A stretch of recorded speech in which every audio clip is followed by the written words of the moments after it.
vitamin D now. So vitamin D, what all do we know about vitamin D? Many a times you might be getting patients, who come to you for lethargy, fatigue, and then you order them a vitamin D, B12 hemogram.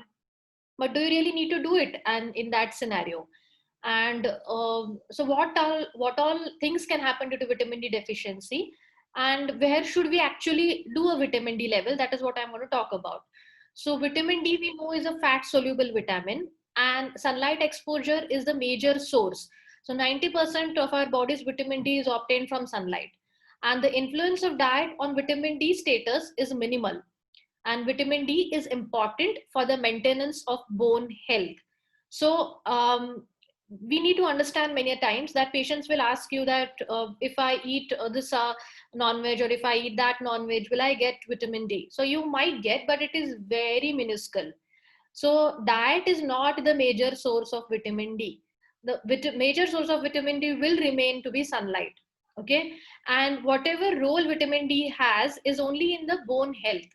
So when it comes to non-skeletal impact, so now we will be, because in this COVID pandemic era, you might have listened to topics of vitamin D deficiency and COVID outcomes. You might be listening to vitamin D deficiency and PCOS, or vitamin D deficiency and diabetes, vitamin D deficiency and thyroid. But all these non-skeletal manifestations, as we would call it, of vitamin D are not really proven.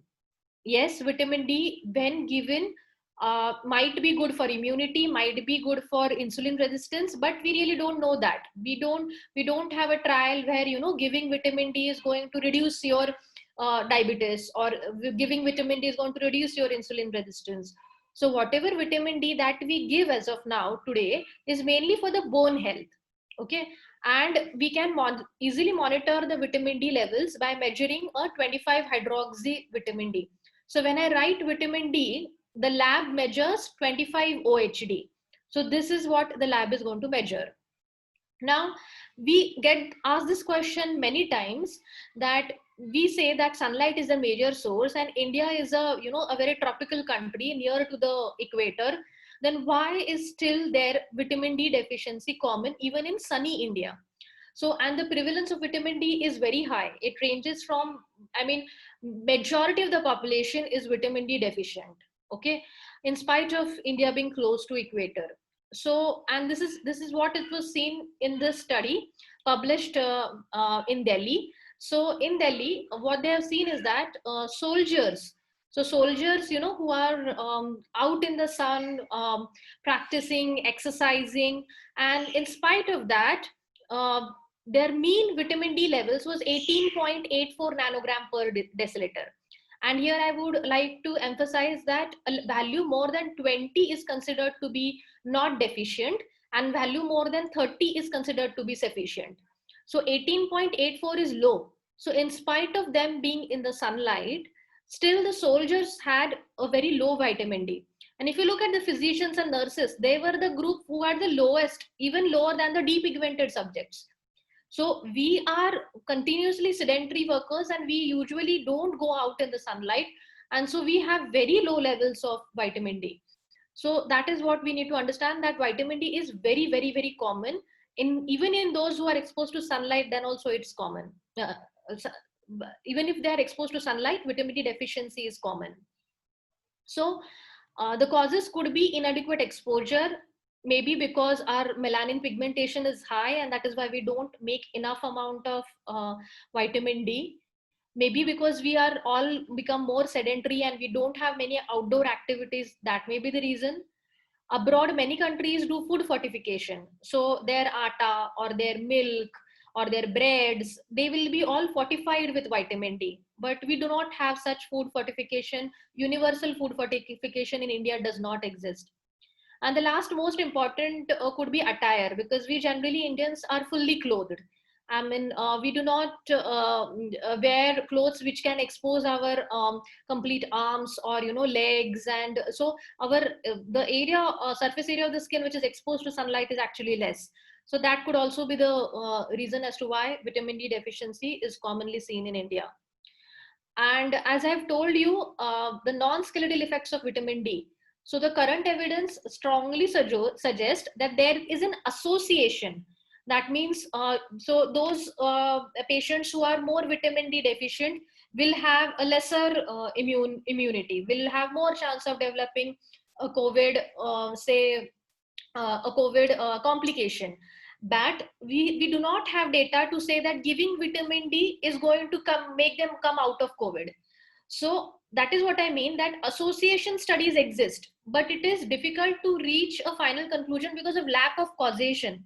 So no study has showed a direct causative effect of vitamin D deficiency with other non-skeletal effects. Okay, so there is no particular vitamin D level. So we don't know that. So suppose if I raise my vitamin D to say 50, then I will not have any infection. I don't know that. So there is no vitamin D level for extraskeletal health. As against this, I know that if I keep my vitamin D beyond 20 or beyond 30, then I will not have any bad skeletal problems due to vitamin D deficiency. And whatever vitamin D that we give as of now is mainly for the skeletal health. So now, how do we diagnose vitamin D deficiency? As I've told you, what the lab performs is a 25-hydroxy D vitamin D. So vitamin D, which is, so from the sunlight, the skin forms vitamin D. This vitamin D has got two steps of activation. One is at the level of liver, the other is at the level of kidney.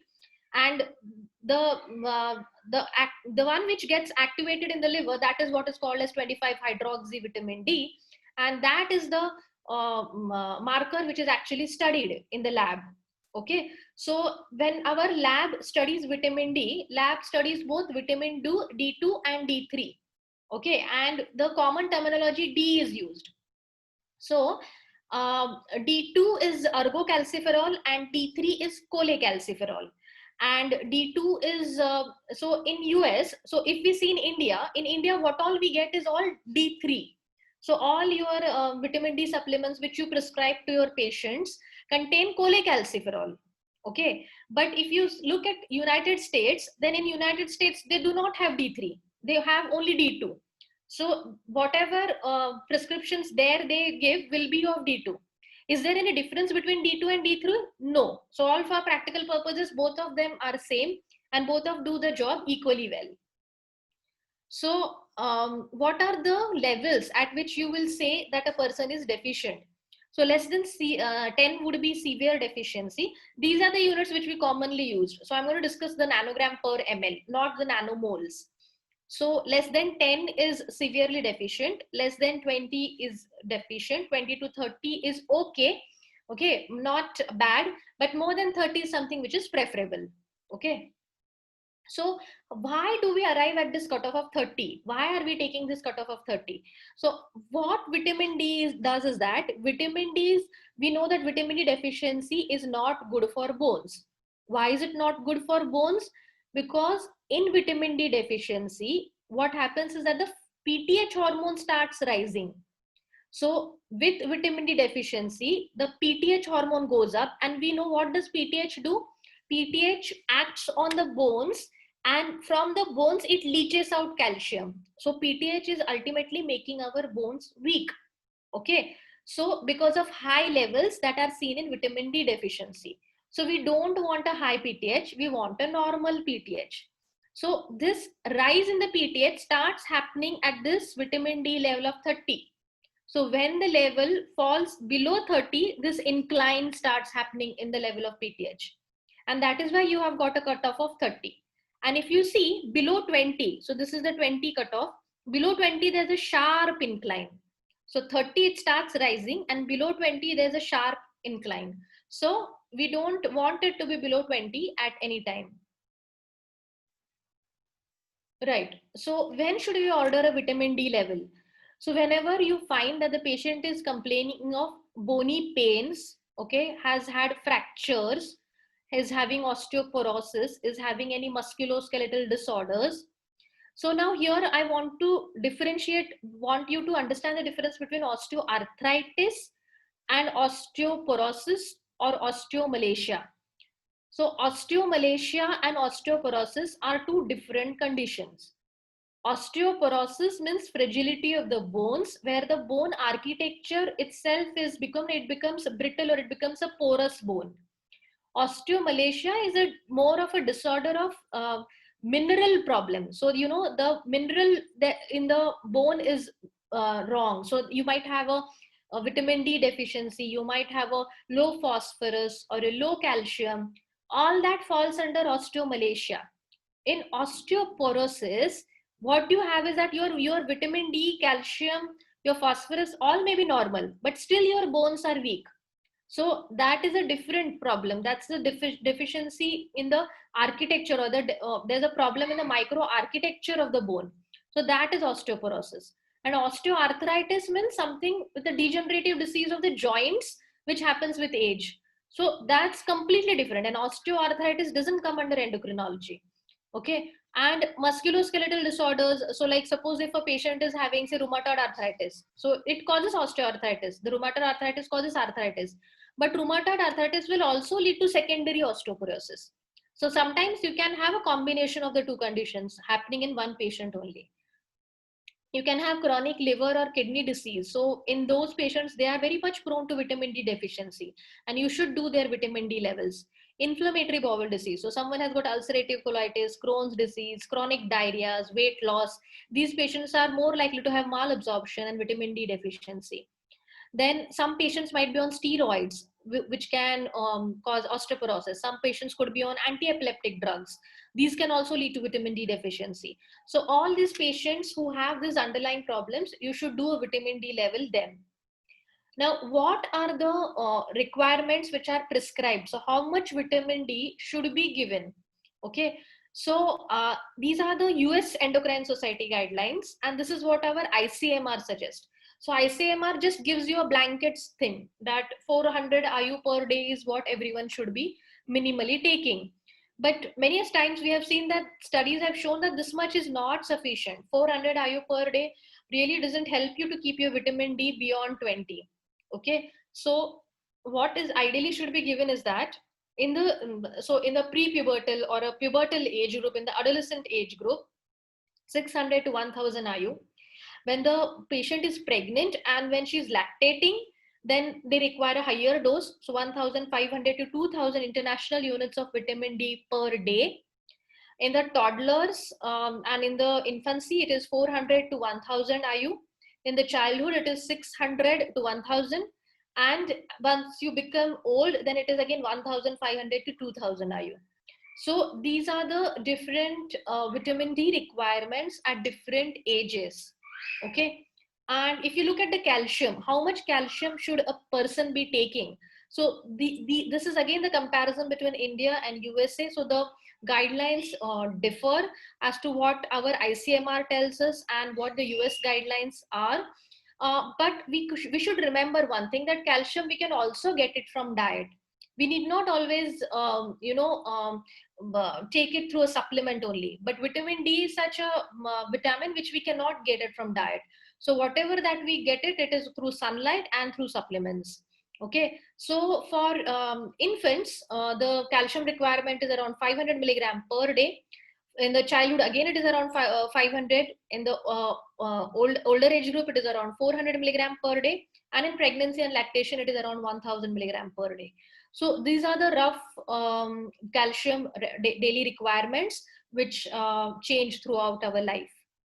Now, many times we ask this question, asked this question as to which calcium preparation should I use. Many pharma companies will come to you saying that, sir, ये calcium better है, ये calcium अच्छी तरह से absorb होता है, and all that. So actually, what is the truth? So the most common salt which is used in all the calcium preparations which is available now is calcium carbonate. And why is it the most common? Because it is a cheap option and it gets better absorbed with meal. So you should always tell your patients who are on calcium carbonate preparation to take it with meal. Okay, either before or after the meal, because it gets better absorbed with a meal. Okay, and if your patients are having acidity with calcium carbonate tablets, or they are already taking say proton pump inhibitors for acidity, then calcium carbonate may not get absorbed. So such patients who are on acidity drugs, they should be on calcium citrate. So our calcium citrate malate, the CCM or the Supracal Pro, they contain calcium citrate malate. Your Shellcal HD, your Tricem HD, and this Ciplacal and Cipcal and all those, these are preparations containing calcium carbonate. Okay. Our government supplies generally give the patient calcium lactate or calcium gluconate. So these are the least concentrated forms of calcium. So if a person has to take calcium lactate, then that person might need 4 to 6 tablets in a day, okay, of whatever is available in the government supply to actually reach that much amount of elemental calcium requirement. So that's why these are not really preferred. Now some people also come to you and tell you about calcium orotate, saying that it is a good supplement. So calcium orotate, yes, its absorption is better, but if you look at the safety studies, not many safety studies are available, and actually there are some studies to show that it might have some harm. So as of now, we don't really recommend calcium orotate. And please be aware of the natural calcium that, you know, some patients will say that, no, I don't want your artificial tablets. I'll take this natural calcium. I'll take that natural calcium.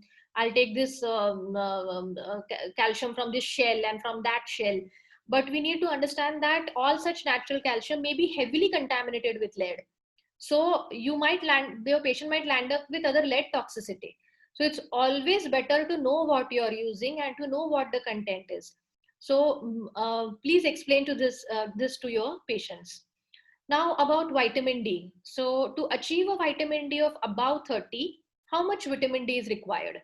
So for infants, toddlers, for children, as well as for adults, the treatment dose really doesn't change. The treatment dose for everyone is 60,000 IU 60,000 IU orally per week for 6 to 8 weeks. Okay, so that's the generally vitamin D that is required for treatment of deficiency of vitamin D. Now, if you want to give a daily dose of vitamin D for maintenance, then for infants and toddlers, it is around 400 to 1000 IU per day. For children, again, it is 600 to 1000 IU per day. And for obese individuals, so if you have adults, it is 60,000 per week for 8 weeks. Maintenance is 1,500 to 2,000 IU per day. And for obese person, so we have to understand that vitamin D is a fat soluble vitamin. Obese have a very high requirement of vitamin D, so they require a higher dose. So 60,000 IU per week for 12 weeks is what they'll require as a treatment dose. And for maintenance, again, they'll require a slightly higher dose. Now we need to understand that these maintenance requirements are what have been proposed by the US Endocrine Society. And what ICMR tells you is just 400 IU per day. So what is the logical way to go about it? When you take 400 IU per day, you do not reach the 30 target. So what we generally recommend to our patients is that they should be taking around 1000 IU of vitamin D from the supplements, okay, which they can also take it in the form of a 60,000 per month. So initially they take it weekly for 8 weeks, and thereafter they can keep on taking 60,000 IU per month. That is a good enough maintenance dose. Okay. And that will help you to reach this and maintain your level at beyond 30. So what about intramuscular vitamin D? Now, many of us use intramuscular arachidol or other intramuscular preparations. What happens with those? So this is a study which is comparing the oral versus the injectable form. Okay, and if you see, so when you give, so in this study, orally 60K was given weekly for 6 weeks, and so not even a 6 lakh, a 3 lakh injection of arachidol was given. Okay, and then what happened? So equivalent doses. So 60,000 per week for 6 weeks makes around 3,600 or so. 30,600 or so, and here what you're giving is 3 lakhs. So almost the same amount, but one is given orally and the other is given intramuscularly. And what happens is that at the end of 6 weeks, you have equal values with both the treatment, but after 6 weeks, the intramuscular injection, the values just keep on going, increasing and increasing, while the oral values fall. So what this means is that oral values, you should always give maintenance dosages. Otherwise, your values may fall down. And when you want to give injections, you should not repeat injections more frequently, because you need to understand that even with a 3 lakh injection, the values are reaching very high. And if you repeat the injection every week or every 15 days, these patients land up with vitamin D toxicity.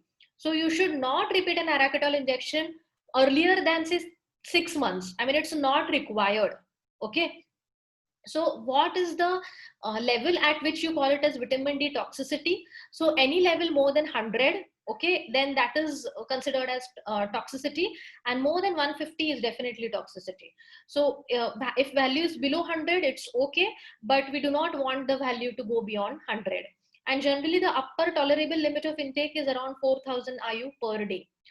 Now, this is a paper published from India, which is talking about vitamin D toxicity. So if you see, there are 15 or 16 cases who had vitamin D toxicity, and look at their vitamin D values. They were very high. So more than 160, 160, 300, one value of 1000 and so. And generally these patients can have hypercalcemia, poor appetite, and they can land up into ICU.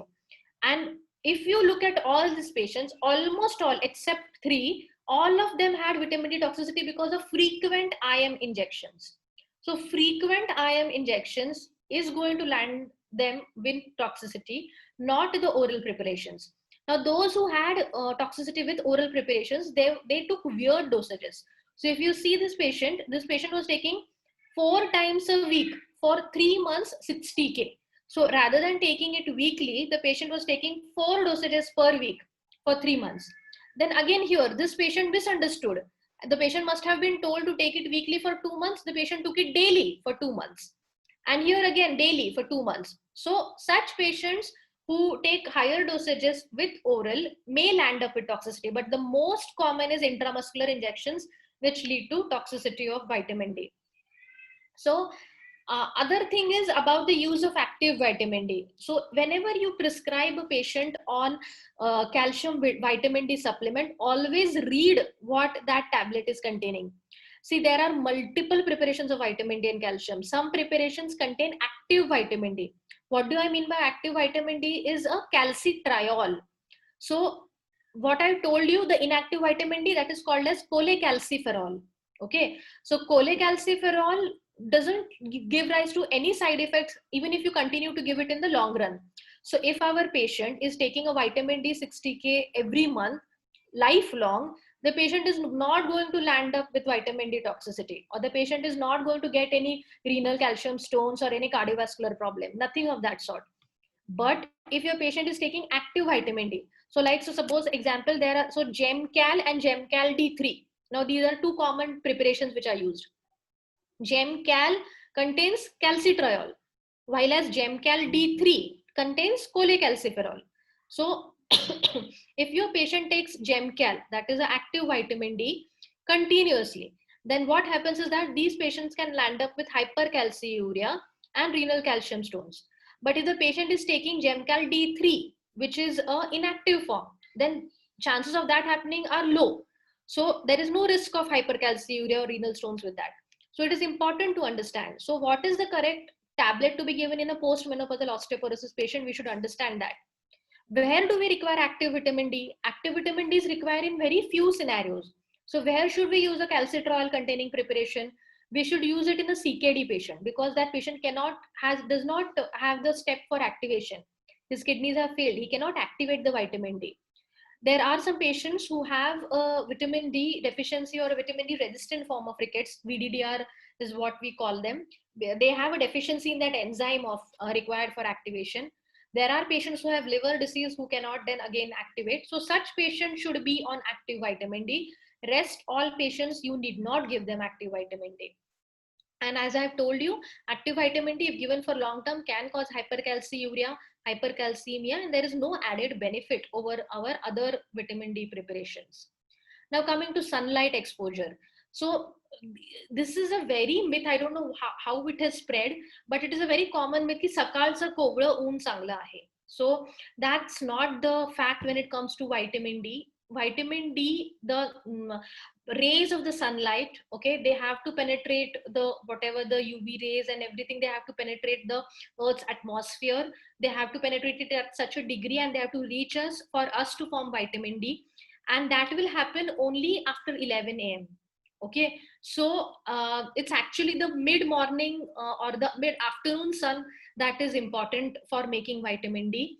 Okay, and all the factors, so where you are, what clothes you are wearing, how dark you are, what is the pollution in your city, all that is going to decide how much vitamin D your skin makes. Okay, so generally the timing is 10 a.m. to 2 p.m. You should expose your arms, face, neck and legs at least for a period of 30 minutes, okay, to make vitamin D. But we need to understand, so suppose if it is cloudy, okay, outside there is a rain, it's raining, or then you will not make vitamin D. If even if, so you're sitting in the inside in the, and there's a glass partition, the sun rays cannot penetrate the glass partition. So I mean the rays which are required for vitamin D cannot penetrate that glass partition. So you will not make vitamin D if you're sitting inside. Okay, and how much area is exposed, again that matters. So if you're I mean many in India are, we cover ourselves and we are afraid of getting dark and all that. And so if we are going to wear all this such kind of clothes, we will not make vitamin D. And because of this, the sunlight remains a very variable source of vitamin D. So what we really emphasize is that taking supplements is the best option, mainly for sedentary workers. Now, those who are manual laborers and who are going to be out in the sunlight, it's different for them. But for all the other class of our people who are working in the offices, who are inside, and they should be taking vitamin D from a supplement. So this study was done in Pune. Okay, so this is from Pune, and it was seen as to how much sunlight is required to make vitamin D. So what was seen is that in urban Indian men, more than 1 hour is required to keep vitamin D beyond 20. So this is nanomole. The range that I told you is, I mean, what we want to remember is nanogram per ml. So that is 20. So if you want to reach a level beyond 20, you require 1 hour of sunlight daily. And if you want to keep the level of above 30, you will need more than 2 hours of sunlight daily. Now, this may not be really practicable for everyone, okay? But those who can, so they can rely on sunlight with 1 hour and 2 hours. So what about fortification? So do we have foods which are fortified with vitamins in India? So yes, there are certain brands which are available. So like, for example, Britannia biscuits and all sometimes contains vitamin D. Then Fortune oil we know can be fortified with A and D. Then there could be Amul milk and all those can be fortified with vitamin A and D. But you need to understand that these are levels may not be sufficient for us, and the levels are really not universal. I mean, we don't and we don't recommend that you keep on having biscuits to make vitamin D. So that doesn't really happen.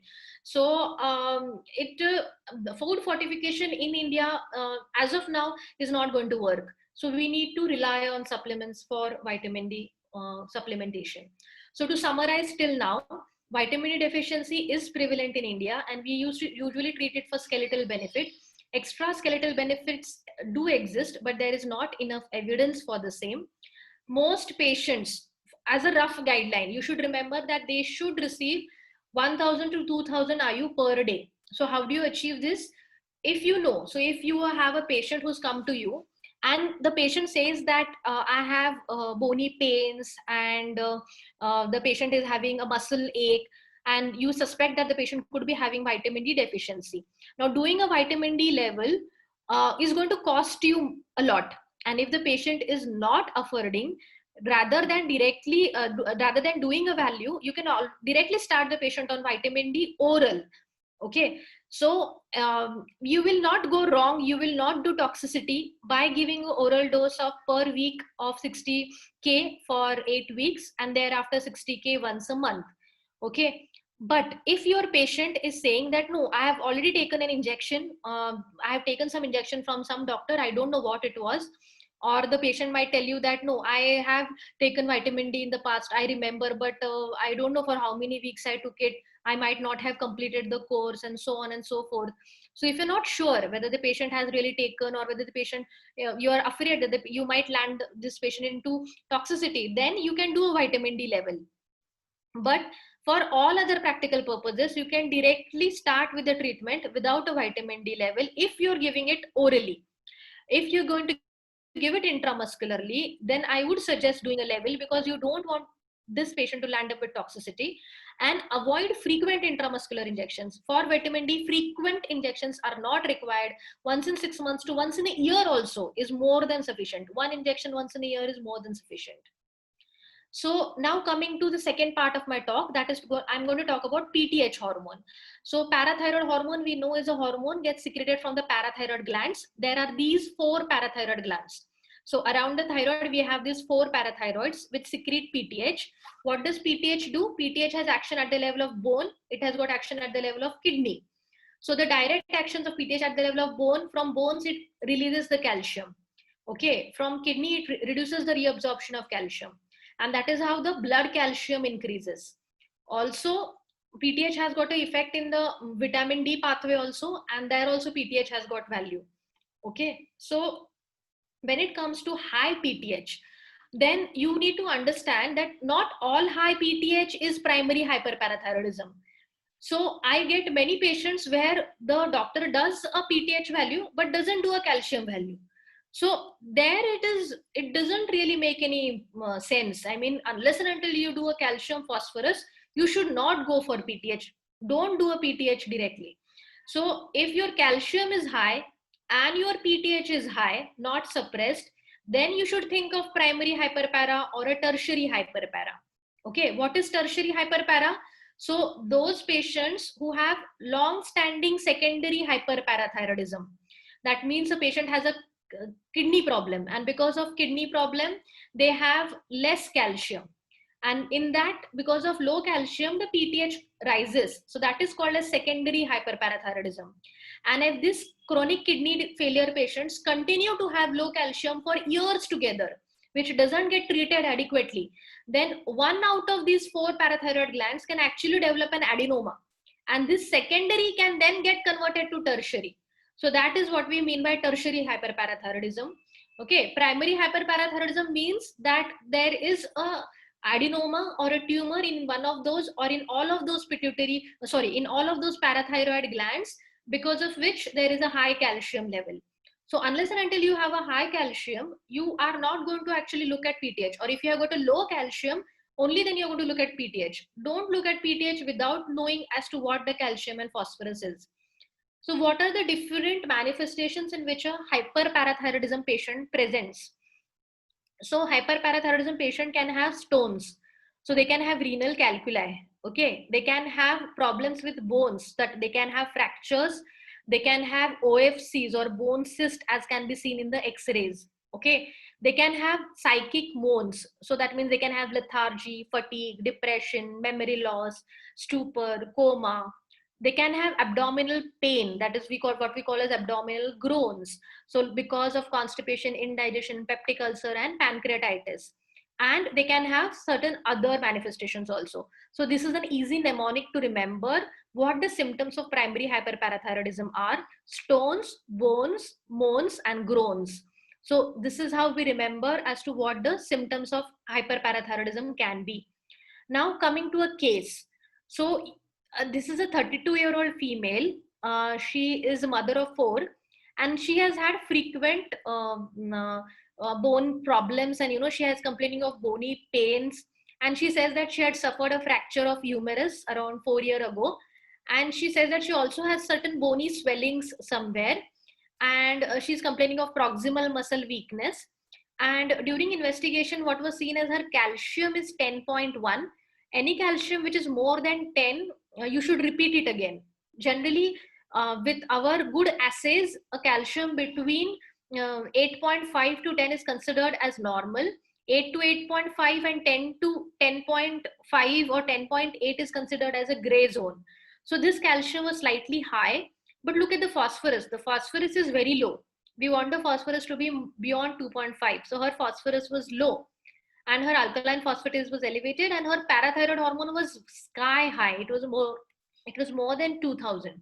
So very high parathyroid hormone with a higher calcium. So here we are suspecting that she could be having a primary hyperparathyroidism, and in hyperparathyroidism there is low phosphorus. So when we do a X-ray radiology of the bones, we can see that there are these OFCs, osteitis fibrosa cystica. Okay, there are these pseudo fractures. Again, the cyst here, lytic lesions present in the skull X-ray. Okay, so all these are pointing towards that her bones are weak. Then there is a subperiosteal resorption seen in the X-ray of the hands. This is a OFC, a bony cyst kind of a thing.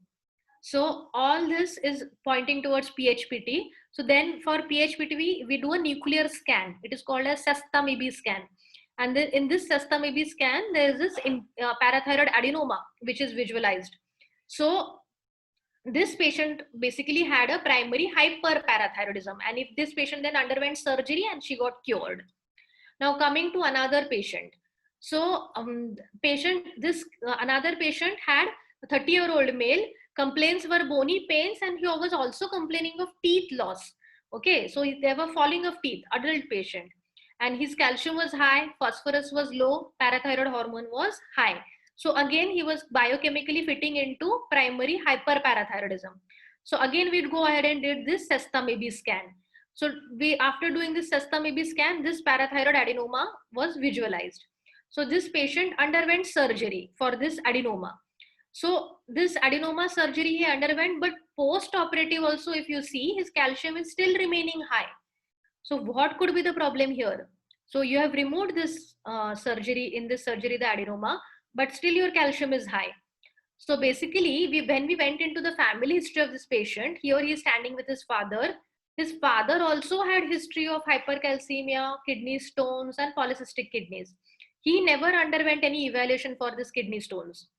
He refused to do any surgery, the father.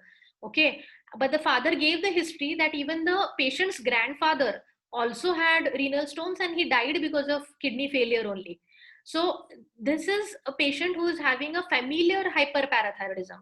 So his father is also having and his grandfather is also having. And he also had this jaw tumor, and because of which he was losing teeth. So basically, this is a different kind of syndrome. It is called as a hyperparathyroidism jaw tumor syndrome. And these patients have got multiple parathyroid adenomas. So that means they don't have adenoma in only one gland. They can have adenoma in 2 or 3 glands. So this patient had one more adenoma. So both the adenomas were again removed. So he underwent a second surgery and then he was cured. Okay. So now coming to one more patient. So here you have a 30-year-old female who is complaining of hematemesis. And for hematemesis, you do a scopy. The scopy shows severe gastritis. And also she has high calcium, low phosphorus, high PTH, again fitting into primary hyperparathyroidism. So you again do a parathyroid scan, the SESTAMIBI scan, and that scan shows that there is this parathyroid adenoma, which is seen even on the CT. Okay, but then you have to remember she has gastritis and she had irregular menses and her prolactin levels were very high. And so her MRI was also done, and that MRI showed that she had pituitary adenoma. So she had prolactinoma, she had hyperparathyroidism, and she had gastritis, probably due to gastrinoma. So this patient is fitting into MEN1 syndrome or multiple endocrine neoplasia type 1. And these patients then, the MEN1 patients, they have multiple gland affection. They don't have adenoma in one gland. They have affection of all the 4 glands. And ultimately they require surgery of 2, 3 or 4 at a time. Okay. So now for those patients of yours who have high creatinine, so suppose the creatinine is 5 or 6, the patient may or may not be on dialysis and the PTH values are high. So that is what we call as secondary hyperparathyroidism due to chronic kidney disease. Then these patients should be managed by a nephrologist. There is not much role of endocrinologist here. If the secondary patient turns into a tertiary, then again the endocrinologist comes into picture. But if it is secondary, the major role is of a nephrologist. Now coming to the other end of the spectrum, that is hypoparathyroidism. So I have talked about hyper, that means PTH value is high. Now I'm talking about low PTH. So when what will happen because of low PTH, there is low calcium and high phosphorus. So unless and until your calcium is low or your phosphorus is high, you will not do a PTH. And if you have low calcium and high phosphorus and you do a PTH and it turns out to be low or not detectable, then it will fall into hypoparathyroidism. This is a very rare condition to happen, and it generally happens after, say, thyroid surgery. If the surgeon inadvertently removes the parathyroids along with the thyroid, or it can be autoimmune, or it could be idiopathic hypopara, or it could be a familial hypopara. So I was asked this question as to how do you approach a patient of hypocalcemia. First, we need to understand is that the patients who are presenting to you to your OPD. So suppose if the patient is hyperventilating, you get a patient who's very much anxious, panicky, and is hyperventilating all the while, and then you do a calcium level at that point of time, you can have a falsely low calcium, okay, because of the washout, the CO2 washout and everything, and because of the alkalosis, you can get a low calcium value.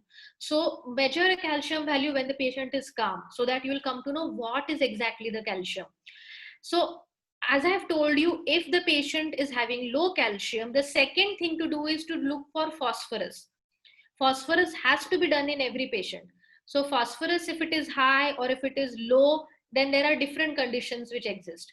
Okay, so if you have hypocalcemia with a high phosphorus and PTH is normal or low, then this patient is more likely to have hypoparathyroidism. If you have high phosphorus but PTH is also high, then they have a disease called as PTH resistance. If they have low calcium as well as low phosphorus, then they're more likely to have any other, say, malabsorption or CKD kind of problems. Okay, so there are these different causes which can happen depending upon what phosphorus you have and what is the PTH value. Then what are looking at the vitamin D and the 125 hydroxy vitamin D, there could be different types of VDDR. So this I won't go into the details, but here I want to emphasize to you one point is that look at the phosphorus. After calcium, don't directly jump to PTH value, look at the phosphorus value and then you can decide. Okay, so for treatment of hypocalcemia, if it is a acute hypocalcemia, then they generally require intravenous calcium gluconate. We give them a drip, okay, up to 1000 milligrams in 24 hours can be given, and then we start them on oral calcium and active vitamin D. So here again comes the role of calcitriol. So acute hypocalcemia, many a times they require active vitamin D as a treatment for short term till their calcium level normalizes. Suppose if the patient is having chronic hypocalcemia, okay, the patient is not having any seizures, the patient is not having any active tetany, then you can manage this patient on OPD basis with 1 to 2 grams of elemental calcium per day and active vitamin D metabolites, that is calcitriol initially, and then you can follow these patients up. If the patients are hypoparathyroidism, they require calcitriol for the rest of their life. So depending upon the cause, then you'll have to decide what kind of calcium and what kind of vitamin D to be given.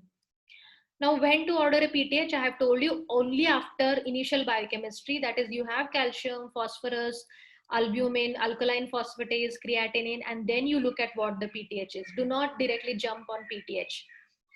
PTH is a very fragile assay. Okay, so your lab should be near to you. If you want to collect it in your center clinic and then send it to the lab, you will have to maintain a cold chain. Otherwise, you can get a falsely low value of PTH.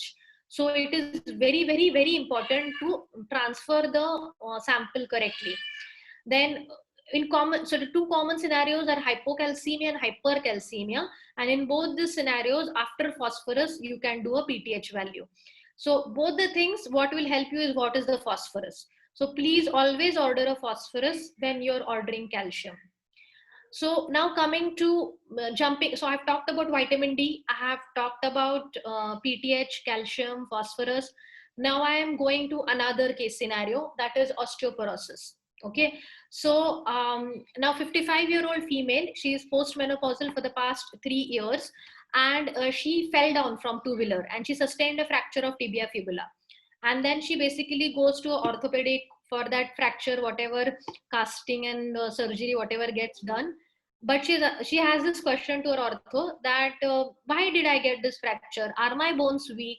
She wants to rule out osteoporosis. So then comes the question, now how do you diagnose osteoporosis?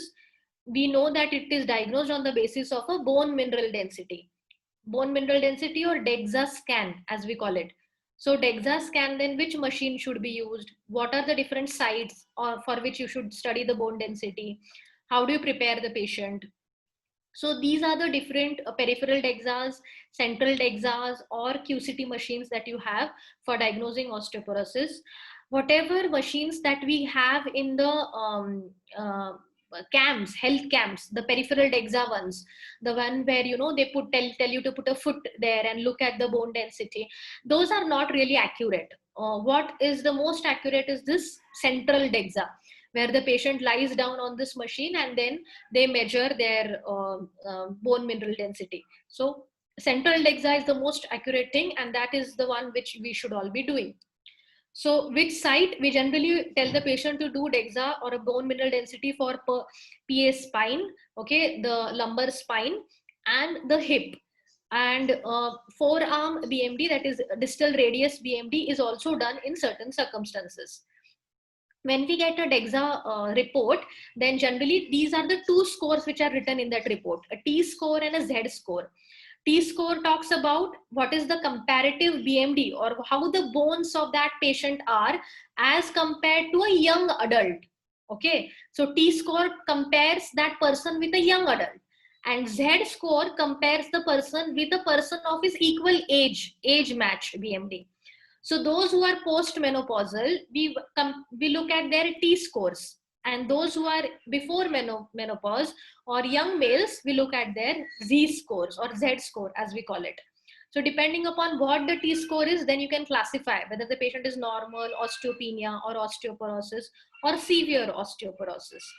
Okay, and this is how generally a report looks like. So there will be an X-ray, there will be this different T scores and Z scores written, and then we have to look at where on the graph this patient's that BMD is lying, and accordingly then we can reach a conclusion. We never go by what the interpretation that the lab gives us. We have to look at this raw data, we have to look at all this individual data, and then we arrive at the conclusion.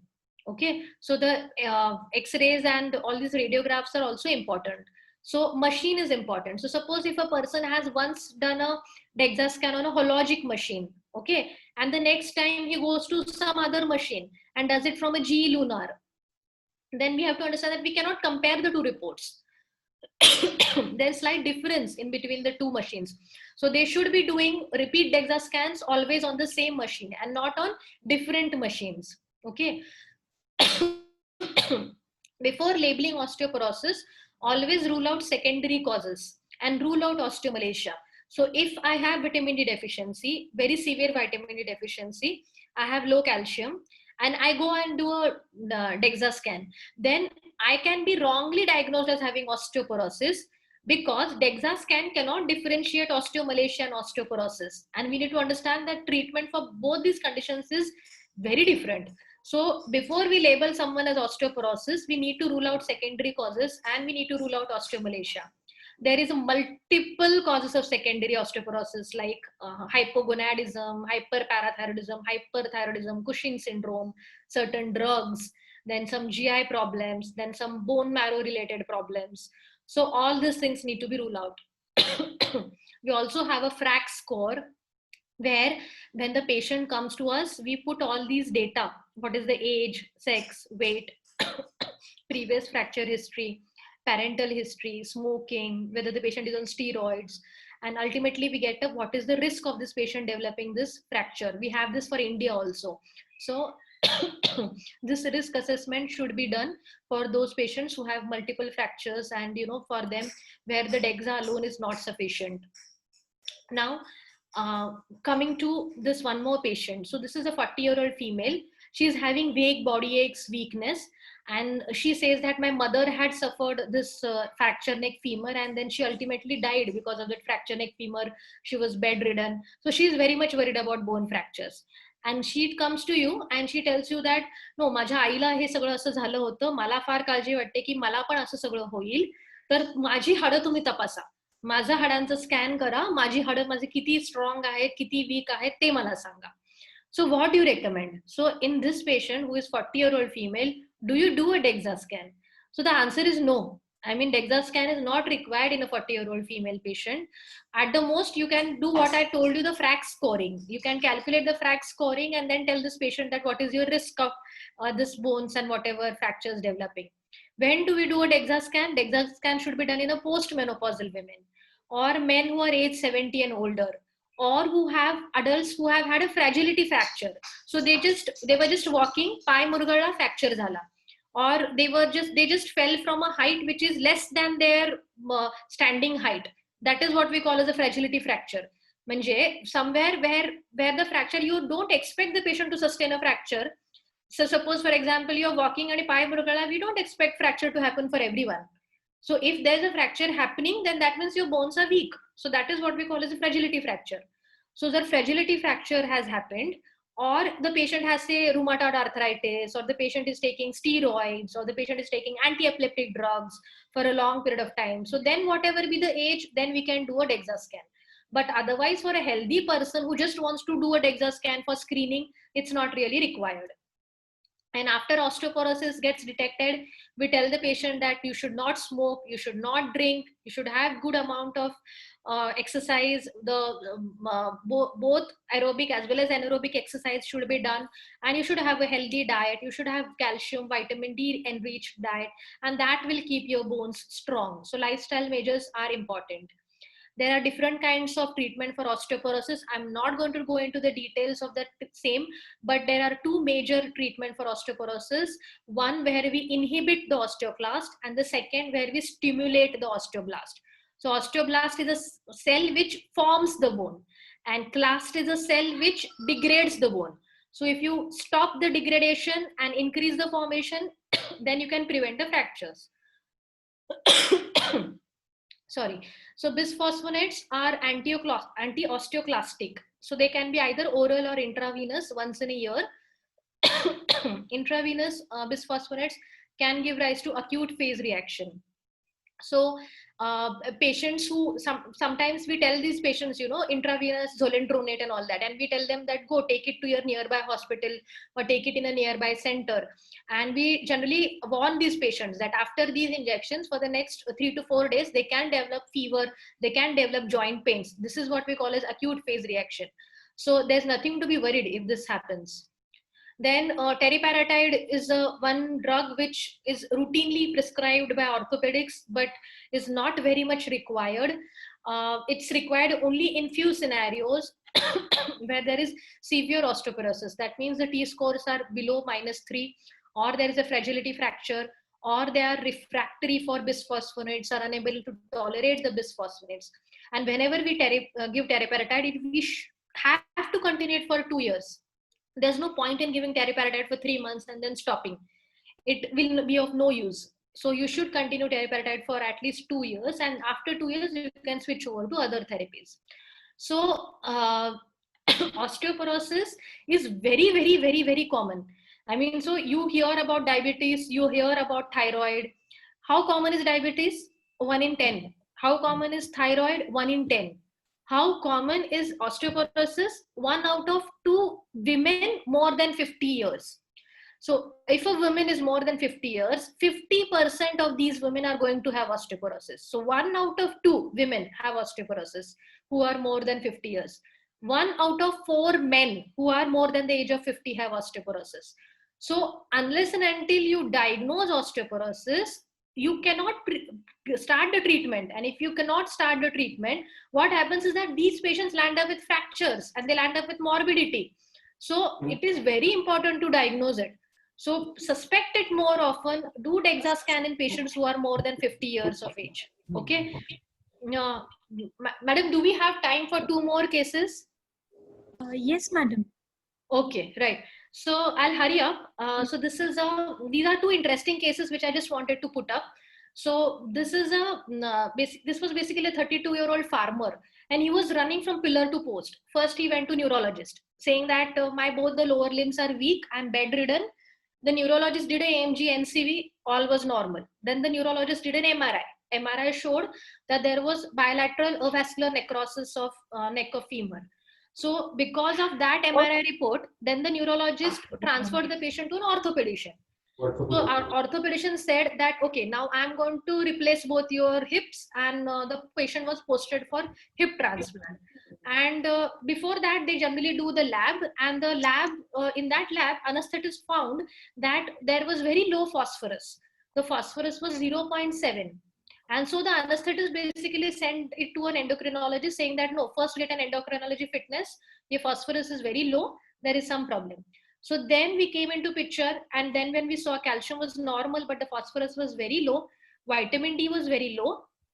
And look, even if the vitamin D was very low, PTH was not very high.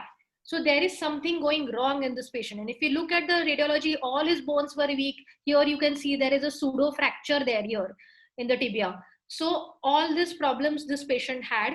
So because the patient had low vitamin D, first we gave him vitamin D. So correction of vitamin D was done. And 3 weeks post correction of vitamin D, so giving weekly dosages every week for 8 weeks, still the phosphorus is low. So there, that means the patient is having something beyond vitamin D deficiency. So such patients are then worked up. There are different steps that we do. We look at the urinary phosphorus studies and other lab parameters like venous blood gas. We look at the urine routine. And then we do an FGF23. FGF23 is basically one more hormone. And this FGF23 in this patient was very high. So this patient, then that means this patient is having a hormone FGF23, which is coming from somewhere, and that is causing low phosphorus. Okay, so to look as to from where this FGF23 was coming, we did a FDG PET. And this FDG PET, we found that he had a tumor here in the right thigh. Okay, and this tumor, then the MRI was done, and then the angiogram was done, and then this tumor was actually removed. So post surgery, the patient's phosphorus went up, FGF23 came down. So, and the patient started